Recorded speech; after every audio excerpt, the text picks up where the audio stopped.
હિંમતનગર સિવિલમાં વધુ એક ચાંદીપુરા વાયરસનો શંકાસ્પદ કેસ નોંધાયો હતો। અત્યાર સુધીમાં વાયરસના 7 કેસ નોંધાઈ ચૂક્યા છે, જેમાં 4 બાળકોનું મૃત્યુ નીપજ્યું છે। વાયરસનો કેસ નોંધાતા બાળકને હિંમતનગર સિવિલ હોસ્પિટલમાં PICUમાં દાખલ કરવામાં આવેલ છે।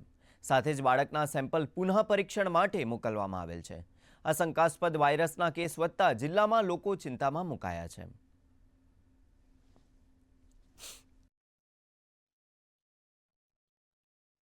સાબરકાંઠામાં હાલ આપણા ત્યાં સસ્પેક્ટેડ ચાંદીપુરા વાયરસના 2 કેસ છે અને એમાં એક હિંમતનગરનું પીપળિયા ગામનું અને બીજો કેસ આપણા ખેડ બ્રહ્માના દિખથલી ગામનો છે, જેમાંથી દિખથલી ગામના બાળકનું મૃત્યુ થયેલ છે અને જે બીજું પીપળિયાની જે દીકરી છે એ હાલ આપણા જીમર્સ મેડિકલ કોલેજમાં એડમિટ છે અને એનું તબિયત ખૂબ સારું છે।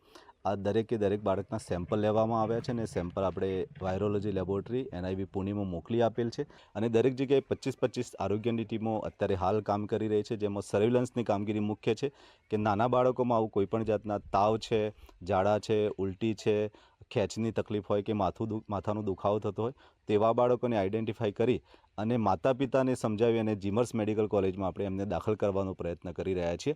આ સાથે સાથે મચ્છર વિરોધી પ્રવૃત્તિઓ પણ કરવામાં આવે છે અને જેનાથી ફેલાય છે સેન્ડફ્લાય કરીને જે માખી આવે છે એ જનરલી કાચા મકાનોના તિરાડોમાં, હોલમાં ને એ બધામાં રહેતી હોય છે અને જ્યાં ભંગાર પડેલો હોય એવી જગ્યાએ પણ રહેતી હોય છે। તેના માટે આપણે મેલાથાયોન અને કળી ચૂનાનું મિશ્રણ કરી અને એનું ડસ્ટિંગનું કામગીરી આપણે કરતા હોઈએ છીએ।